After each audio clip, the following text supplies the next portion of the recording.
আলাইকুম। আজকে ইনফো বাংলার আয়োজিত বিজনেস শোতে আপনাদেরকে স্বাগত জানাচ্ছি। আমি আরফাত সিদ্দিকী।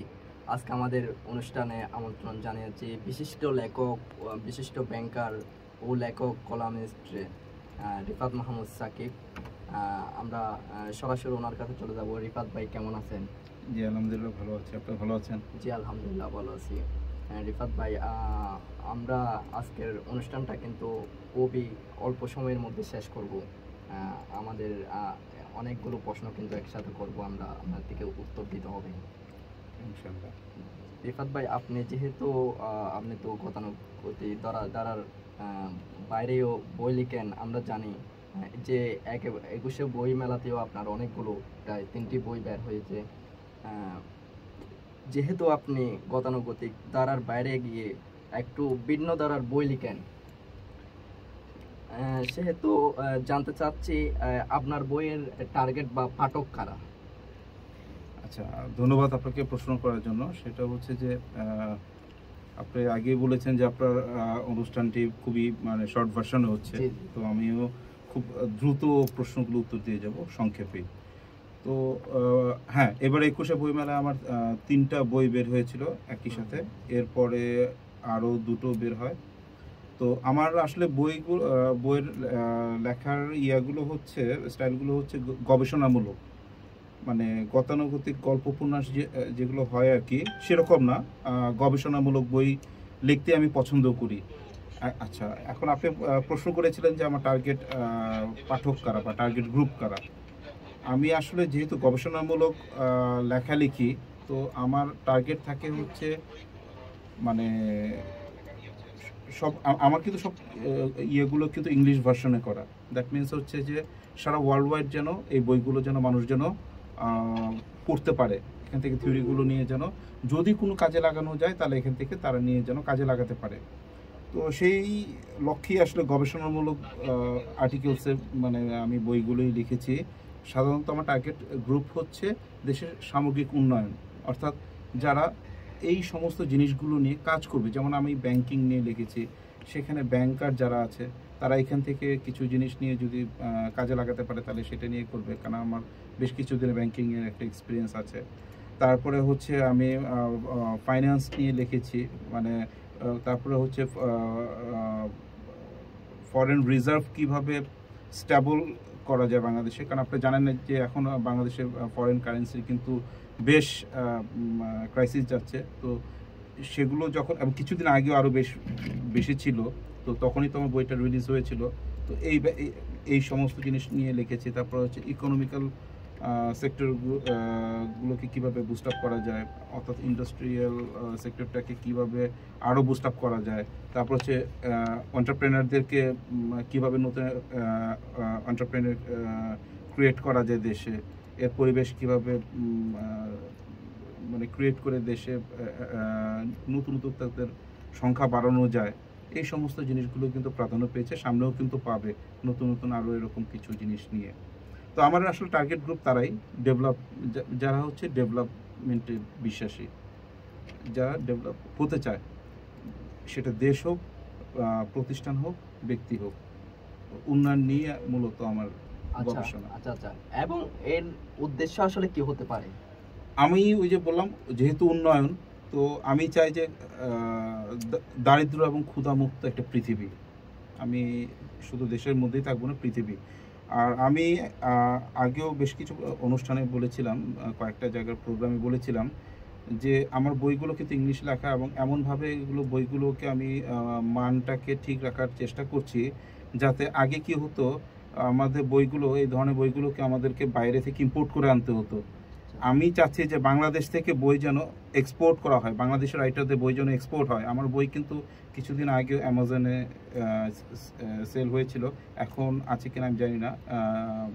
আমার প্রথম বইটা 21শে বইমেলার, তারপরে হচ্ছে রকমারিতে তো আছেই, আরও বেশ কিছু প্ল্যাটফর্মে পাওয়া যাচ্ছে। আর বুক হাউস তো তারা নিজেরাই তো এটার পরিবেশনা করছে। তো আমি যেটা বলতে চাচ্ছি যে বাংলাদেশের আর্টিকেলস রাইটাররা যারা আছেন তারা যেন বিশ্ব দরবারে যেন বাংলাদেশ থেকেও যে বই এক্সপোর্ট করা যায়, আমি আসলে সেই স্বপ্নটাই দেখি। শিক্ষাটা বাংলাদেশ থেকেও এক্সপোর্ট হবে বিদেশে। আমরা কেন বিদেশেদের কাছ থেকে থিওরি নিয়ে আসবো? বিদেশিরাও আমাদের কাছ থেকে থিওরি নেবে, সারা ওয়ার্ল্ড ওয়াইড, মানে বাংলাদেশকে যেন নতুনভাবে যেন রিপ্রেজেন্ট করা যায়, এটি আমার স্বপ্ন। আচ্ছা, আপনি চাইলে তো গবেষণামূলক বই বাদ দিয়েও গতানুগতিক বই লিখলে ও তার ব্যবসায়িক সাফল্য বেশি পেতে পারেন। হ্যাঁ, গল্প উপন্যাসের বই লিখলে, যেহেতু মানুষ গল্প উপন্যাসের বই খুবই পছন্দ করে, ওয়েল সেড, ওগুলো লিখলে আমার ব্যবসায়িক সাফল্য বেশি আসতো, বই বিক্রি বেশি হইতো, সেটা ঠিক। কিন্তু ওই যে আমি বললাম, আমি স্বপ্ন দেখি যে বাংলাদেশকে একটা ব্র্যান্ড হিসেবে ক্রিয়েট করার জন্য বাংলাদেশের বই বিদেশে পাওয়া যাবে, সেটাই হচ্ছে আমার টার্গেট। এবং আমি এমনভাবে বইগুলো লিখছি, এটা কোনো দেশ বা জাতিকে ইয়ে করে না, মানে টার্গেট করে না, মানে সমস্ত, মানে গ্লোবালি এই থিওরিগুলো অ্যাকসেপ্টেড হবে, ওই প্রেক্ষাপটেই লেখা, মানে সবাই যেন এর বেনিফিটটা পায়। আচ্ছা রিফাত ভাই, আমি এখন এই বিজনেস সাইডে যেতে চাই, আপনার ব্যাংক নিয়ে কিছু আলোচনা করতে চাই। সাম্প্রতিক সময়ে ব্যাংকগুলোর মধ্যে অনেক বিশৃঙ্খলা তৈরি হয়েছে, যা কিনা সমগ্র ব্যাংকিং ইন্ডাস্ট্রিতে একটা অস্বাস্থ্য তৈরি হয়েছে। গ্রাহক এবং ব্যাংকারদের মধ্যে যেমন বেশিরভাগ ব্যাংকারদের চাওয়া হচ্ছে ব্যাংকিং ডিপ্লোমার বিলুপ্তকরণ, বেতন বৈষম্য, মানে নানান বিষয়ে, এসব বিষয়ে আপনি কি বলবেন? অনেক আচ্ছা, আপনার কোশ্চেনে অনেক এমপ্লয়ীদের আছে আপনার প্রমোশন হচ্ছে না। না, আচ্ছা, যেটা হোক, এটা খুব কমপ্লিকেটেড কোশ্চেন। আমি আসলে কোশ্চেনটা আসলে মানে একটু এই সময়ের মধ্যে এসে আমরা দেখতেছি ব্যাংকগুলোতে যারা এমপ্লয় আছে তাদের মধ্যে বৈষম্যটা বেশি দেখা যাচ্ছে। আচ্ছা, এখানে তো বৈষম্য দুইটা, যে একটা তো প্রথম বলেছেন যে ব্যাংকগুলোর মধ্যে অস্থিরতা, এই অস্থিরতা তো যেটা হচ্ছে যে আপনারা জানেন যে কিছু কিছু ব্যাংকে হয়তো মানে যে ভয়টা ছিল মানুষের, যে এটা হয়তো সলভ হয়ে গেছে বর্তমান সরকারের বদলতে তারা পদক্ষেপ নিয়েছেন। তারা এখন ব্যাংকিং যে অস্থিরতাটা, আমার মনে হয় এখন বোধহয় সেই অস্থিরতাটা আগের মতো নাই, অনেকটা কেটে এসেছে। তো গ্রাহকরা ডেফিনেটলি ব্যাংকে তার স্বাভাবিক লেনদেন করে যেতে পারবে, আমার ধারণা এতে কোনো সমস্যা হবে না। নতুন গভর্নর সাহেবও এসেছেন, উনি খুবই অভিজ্ঞ ব্যক্তি, উনি যথেষ্ট ভালো ভালো স্টেপ নিচ্ছেন, ওনার নেতৃত্বে আশা করি ব্যাংকিং সেক্টর আরও গতি পাবে। তারপরে হচ্ছে অর্থ উপদেষ্টা সালামেত স্যারও আছেন, উনিও খুব অভিজ্ঞ ব্যাংকার এবং অর্থনীতিবিদ। উনি মানে ওনাদের এই দুজনের কম্বিনেশনে আশা করি ব্যাংকিং সেক্টর ঘুরে দাঁড়াবে। আচ্ছা, আপনি আর কিছু কোশ্চেন করেছিলেন যে কিছু অস্থিরতা দেখা। হ্যাঁ, এটা আমিও দেখেছি সোশ্যাল মিডিয়াতে, বেশ কিছু সোশ্যাল মিডিয়াতে আমি এটাও দেখেছি যে মানে বেশ কিছু 8 দফা দাবির কথা বলা হচ্ছে ব্যাংকিং বৈষম্য বিরোধী ব্যাংকিং ফোরামের পক্ষ থেকে। একটা সংগঠন আছে, দেখতে পাচ্ছি যে আজকে আমি ফেসবুকে দেখলাম যে জাতীয় প্রেস ক্লাবের সামনে একটা ব্যাংক নিয়ে বৈষম্য বিরোধী একটা ব্যাংকাররা একটা আন্দোলন করতেছে, মানে কয়েকটা মানে এর সমগ্র ব্যাংকাররা আর কি। আচ্ছা, যাই হোক, মানে এটা আসলে যাই হোক, আমি যেটা দেখেছি আর কি ফেসবুকের মাধ্যমে, যেটা আপনারাও হয়তো দেখেছেন, আমরা সবাই দেখেছি, সেটা হচ্ছে যে মানে 8 দফা দাবি। তো 8 দফা দাবি আমার এক্স্যাক্টলি আসলে ওইভাবে আসলে মানে খেয়াল থাকে না। একটা বোধহয় প্রথম দাবিটাই ছিল হচ্ছে ব্যাংকিং ডিপ্লোমার বিলুপ্তকরণ। তো আপনি যদি আমাকে জিজ্ঞেস করেন ব্যাংকিং ডিপ্লোমার বিলুপ্তিকরণ, আমি মানে ম্যাক্সিমাম ব্যাংকাররাই চাচ্ছে যে 99% ব্যাংকাররাই চাচ্ছেন যে ব্যাংকিং ডিপ্লোমাটা ম্যান্ডেটরি করা না হোক, মানে ব্যাংকিং ডিপ্লোমাটা অপশনাল থাকুক বা উঠে যাক। আমি যদি আমাকে ব্যক্তিগতভাবে কোয়েশ্চেন করেন, তাহলে আমিও ওনাদের সাথে একমত যে ব্যাংকিং ডিপ্লোমার যে, কারণ এখন অনেকেই কিন্তু BBA করে বা অন্যান্য মানে সাবজেক্ট থেকে, ভালো সাবজেক্ট থেকে বের হয়ে কিন্তু আসছেন ওনারা। তো আগে এই সমস্ত কিন্তু এই যে বিজনেস সাবজেক্টগুলো কিন্তু ছিল না যখন মানে স্বাধীনতার পর থেকে, তখন হয়তো এই যে ব্যাংকিং ডিপ্লোমার মাধ্যমে মানে তখন খুব জরুরি দরকার ছিল। কিন্তু এখন কিন্তু মানুষ কিন্তু ওই যে BBA করছে, চার্টার অ্যাকাউন্টেন্সি থেকে আসছে, তারপর হচ্ছে বিভিন্ন ব্যাংক বিজনেস রিলেটেড ভালো ভালো সাবজেক্ট আছে, কিন্তু ওরা কিন্তু পড়েই কিন্তু মানুষ কিন্তু ব্যাংকে আসছেন। তো ইভেন ব্যাংকে আসার পরেও কিন্তু অনেক ট্রেনিং দেওয়া হয় এক একটা ব্যাংকারকে। তো ওগুলো করার পরে আর এক্সপিরিয়েন্স গ্যাদার করার পরে ব্যাংকিং ডিপ্লোমাটা আমার কাছে যদি আমি পার্সোনালি যদি জিজ্ঞেস করেন, আমি বলবো যে এটা হয়তো যদি চান মানে আমাদের মানে সরকার হায়ার অথরিটি বাংলাদেশ ব্যাংক চাইলে এটাকে উঠিয়ে দিতে পারলে ব্যাংকাররা মনে হয় খুশি হবে আমার ধারণা। কারণ এটা অনেকদিন, কারণ এটা ব্যাংকিং ডিপ্লোমাটা নিয়ে আসলে একটু জটিলতা আছে। কারণ ঠিকমতো মানে ব্যাংকাররা সবাই যেটা বলছেন, যারা পরীক্ষা দিয়েছেন, যে ঠিকমতো মানে সবাই সঠিক জাজমেন্ট পান না, পরীক্ষা ভালো হওয়ার পরেও আশানুরূপ ফল আসে না, তারপরে এটসেট্রা এটসেট্রা। আমি আসলে ওই ধরনের ইয়েতে যেতে চাই না। মানে আমি যেটা বলতে চাই যে ব্যাংকিং ডিপ্লোমা মানে যদি নাও দেওয়া হয়, অ্যাটলিস্ট প্রমোশনের অন্তরায় যেন না হয়, এটা একটা অপশনাল হিসাবে যেন থাকে। আমরা আরেকটা বিষয় জানতে চাচ্ছি যে আরো কিছু যেটা এমপ্লয়ীদের বিভিন্ন প্রমোশন নিয়ে ঝামেলা হচ্ছে বেশি। আমরা এটা কিন্তু বিভিন্ন ব্যাংকে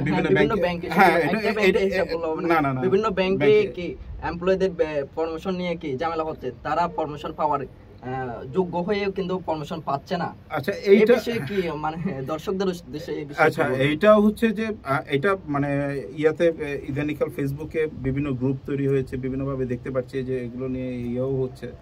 তো আসলে এটা আমি যেটা বলবো, আমি মানে সমস্ত ব্যাংকারদের জন্য বলবো যে এটা আসলে হায়ার অথরিটি যারা আছেন প্রতিটা ব্যাংকেরই, তাদের intelligence unit, HR intelligence unit থেকে শুরু করে হায়ার অথরিটি প্রতিটা সেক্টর ইন্টেলিজেন্স ইউনিটকে আরও শক্তিশালী হতে হবে, যাতে করে কেউ মানে বঞ্চিত না হয়, যার যখন সময় হবে সেটা যেন পেয়ে যায়। যেমন দাবি দেওয়ার মধ্যে এটা ছিল 2 নম্বর। আরও একটা দাবি দেখলাম যে বেতন বৈষম্য, একই পোস্ট একই ধরনের বেতন বৈষম্য। তো মানে এরকম একটা দাবি করেছে। আরেকটা দাবি দেখলাম যে আমি আসলে সবগুলো দাবি খেয়ালও নাই, কন্ট্রাকচুয়ালদের 2 বছর পরে বা এরপরে কতদিন জানি বললো যে পার্মানেন্ট করে দিতে হবে। তো আমাকে যদি বলেন যে আমি নীতিগতভাবে, নৈতিকভাবে, মানবিকভাবে দৃষ্টিকোণ থেকে দেখলে কন্ট্রাকচুয়ালরা যেহেতু একটা সার্টেন টাইম, সবগুলো ব্যাংকের কথাই বলছি, যেহেতু তারা সার্ভ করে, তো তারা আসলে মানে এবং তারা পরীক্ষা দিয়েই তো ঢুকেছে, তো তারা চাইলে এখানে তো মানে পার্মানেন্ট তো হতেই পারে একটা টাইমের পরে, কারণ তাদের বয়সও চলে যায়, তখন তারা নতুনভাবে কোথায় যাবে। আর তারা কন্ট্রাকচুয়াল হোক আর পার্মানেন্ট হোক, সবগুলো আমরা যারা ব্যাংকার, তারা কিন্তু আসলে ব্যাংকে মানে পুরোটা সময় দেওয়ার পরে আসলে কিন্তু আসলে মন মানসিকতা বা ইয়েতে বাসায় এসে কিন্তু মানে খুব একটা স্বাভাবিক থাকে না। কারণ আমরা কিন্তু অনেক লোড নিই, মানে বিজনেসের জন্য হোক, ইয়ার জন্য হোক, আমরাও কিন্তু ফ্রন্ট থেকে কিন্তু মানে আমরাও কিন্তু ফ্রন্টের সৈনিক। করোনার সময় যেরকম পুলিশ বাহিনী, আর্মি বাহিনী যেরকম ফ্রন্ট লাইনে থেকে যুদ্ধ করেছে, আমাদের ব্যাংকাররাও কিন্তু অর্থনীতিকে সচল রাখার জন্য কিন্তু তারাও কিন্তু রিস্ক নিয়ে কিন্তু ব্যাংকিংটা করেছে। তো সেই হিসাবে আমি মানে আপনি যেহেতু কোয়েশ্চেন করলেন, আমি জাস্ট ওইটার ইয়েতে বলবো যে কন্ট্রাকচুয়ালদেরকে সেখানে মানে ব্যাংক যেন একটু মানবিক দৃষ্টিতে দেখলে ভালো হয়, মানে তাদের সাইডটা। সবগুলো ব্যাংকের কথাই বলছি, আবার অনেক ব্যাংক এগুলো করে ফেলে, আবার অনেক ব্যাংক দেখা যায় যে টোটালি আর মানে কাউকেই পার্মানেন্ট করে না, টোটালি ইয়ে করে দেয়। আবার কিছু কিছু ব্যাংক পর্যায়ক্রমে করতে থাকে, কম হোক বেশি হোক করতে থাকে। কিন্তু আমি চাই যে সবগুলো ব্যাংকই এই ব্যাপারে একটু নিজেরা বসে একটা ভালো একটা ডিসিশনে আসুক, এবং যারা কন্ট্রাকচুয়াল মানে যারা ঢুকে, তারা তো অনেকে 27-28 বছর বয়সে হয়তো অনেকে ঢুকছে, তাদের হয়তো আর মানে যখন কন্ট্রাক্টটা শেষ হয়ে যায় বা কয়েকটা কন্ট্রাক্ট যখন হয়ে যায়, তখন তাদের আর বয়সটাও থাকে না। তাদের এই মানবিকতাটাও দেখা উচিত। তো আশা করি হায়ার অথরিটি যারা আছেন ব্যাংকে, তারা এটা দেখবে। আমরা জানতে পারছি যে এই সময়ের মধ্যে এসে ব্যাংকের এমডিরা বেশি মানে এমপ্লয়ীদের উপর, আমরা বিভিন্ন ক্ষেত্রে বিভিন্ন নিউজ দেখি এমপ্লয়ীদের উপর নির্যাতন করে এমডিরা। তো সেই ক্ষেত্রে এমডিদের উদ্দেশ্যে কি বলবেন আপনি? আমি আসলে এই ব্যাপারে আসলে মানে মানে কোনো কমেন্ট করতে চাচ্ছি না। এই প্রশ্নটা আমি করতে চাচ্ছি, যে কারণ এসকেবি করতে চাচ্ছি। আচ্ছা, ব্যাংকের এমডিদের করণীয় কি হতে পারে? ব্যাংক এমডি মানে they are the leader of the bank, তারা ব্যাংকের লিডার। তো তারা ডেফিনেটলি একটা একটা মানে একটা লিডারের নেতৃত্বে তো সবাই চলবে, তো লিডারকে যেরকম হওয়া উচিত সবাইকে এক চোখে দেখে সবাইকে একরকম করে যতটুকু ভাবে করা দরকার, আমি সেরকম স্বপ্নই দেখি আর কি। যেটা এখন ব্যাংকাররা বৈষম্য বিরোধী আন্দোলন করতেছে, ব্যাংকাররা, এটা কতটুকু আপনি আশাবাদী মনে করেন, কতটুকু? এটাও আবারও কমপ্লিকেটেড কোশ্চেনই করলেন আমাকে। আমি আসলে এইটারও একটু অনুভাবে করতে চাচ্ছি যে তারা যেটা দাবি যেটা করেছে, তারা আসলে আমি দেখলাম 8 দফা দাবি, আমি দেখলাম হোয়াটসঅ্যাপ কি বলে আপনার ফেসবুকে এবং বিভিন্ন প্ল্যাটফর্মে দেখছি আর কি, যে 8 দফা দাবি করেছে সেগুলো আসলে অযৌক্তিক বা মানে অমৌলিক কিছু না, সবগুলো কিন্তু মৌলিক, অযৌক্তিকও না, আবার এমনও না যে এগুলো কমিটি এগুলোকে বা ম্যানেজমেন্ট এগুলোকে কনসিডার করলে অনেক ক্ষতি হয়ে যাবে বা কনসিডার করা যায় না, এটাও করা যায়, এটাও ঠিক না। হ্যাঁ, এটাও চাইলে এটা তারা কিন্তু এটা সলভ করতে পারে আর কি, চাইলে তারা এটা সলভ করতে পারে। তো এই তো মানে আমি আসলে ওইভাবেই দেখছি আর কি। আচ্ছা, বর্তমান আমি শেষ কোয়েশ্চনে চলে যাব, শেষ প্রশ্নে চলে যাব। একদম আমরা লাস্টে জানতে যাব যে বর্তমান বন্যা পরিস্থিতি নিয়ে আপনি কি বলতে চান? আচ্ছা, আমি শর্টকাটই বলি। বন্যা পরিস্থিতি নিয়ে আসলে বাংলাদেশে আমি দেখে খুব ভালো লাগলো, বাংলাদেশের প্রতিটা সেক্টরের প্রতিটা শ্রেণীর পেশাজীবী মানুষ থেকে শুরু করে প্রতিষ্ঠান থেকে শুরু করে সবাই এই বন্যা আক্রান্ত বা বন্যা দুর্গত এলাকায় কিন্তু মানুষ মানে তাদের সাধ্যমতো সাহায্য কিন্তু পাঠাচ্ছে। এবং আপনি জেনে খুশি হবে না, আমি কিন্তু মিউচুয়াল ট্রাস্ট ব্যাংকে আছি। তো আমাদের মিউচুয়াল ট্রাস্ট ব্যাংক থেকেও কিন্তু আমরা কিন্তু একদিনের বেতন কিন্তু কনসিডার করেছি সব এমপ্লয়িরা। তো মিউচুয়াল ট্রাস্ট ব্যাংক থেকেও কিন্তু বন্যা দুর্গত এলাকা এবং বন্যা দুর্গত মানুষদের পাশে কিন্তু অলরেডি ত্রাণ যাচ্ছে। তো এটাও আমি বলে রাখতে চাই। তো এখানে এরকম সব অনেক প্রতিষ্ঠানই দেখছি যে অলরেডি ত্রাণ পাঠাচ্ছে, বন্যা দুর্গতদের পাশে আছে এবং থাকবেনও। আবার আমি গতকালকেই সোশ্যাল একটা সাইটে ফেসবুকে আমি দেখলাম একটা ছোট একটা বাচ্চা, তার একটা ইন্টারভিউ দেখলাম একটা টিভিতে, সেটা ও উমরার জন্য টাকা জমাচ্ছিল। আচ্ছা, তো ওইখান থেকে 13-14 হাজার টাকা সে ডোনেট করেছে। তো তাকে প্রশ্ন করা হলো যে তোমার খারাপ লাগছে না এই জমানো টাকা, তো তুমি উমরার জন্য রেখেছিলা, এই টাকাটা তুমি দিয়ে দিলা, ছোট বাচ্চা। তো এই রকম ছোট বয়সেই একটা আজকালকার নাগরিকের যেখানে এই ধরনের চিন্তা ভাবনা হয়, তার মানে সামনের প্রজন্ম ডেফিনেটলি ভালো মনের একটা প্রজন্ম আমাদের সামনে আসতে চলেছে, এটা আমি চোখ বন্ধ করে বলে দিতে পারি, এবং মানবিক প্রজন্ম, যেটা আসলে সবাই স্বপ্ন দেখি। আচ্ছা, আরেকটি প্রশ্ন না করলে নয়, যে এই নতুন বাংলাদেশ হিসাবে কি চান? নতুন বাংলাদেশে কোনো দলমত নির্বিশেষে কোনো যে অমুক দল করে, আপনি অমুক দল করেন, আমি অমুক দল করি, উনি অমুক করেন, এইরকম যেন কোনো ভেদাভেদ, মানে এরকম এক একজন প্রত্যেকের মানুষ প্রত্যেকে আলাদা, চয়েস প্রত্যেকের আলাদা।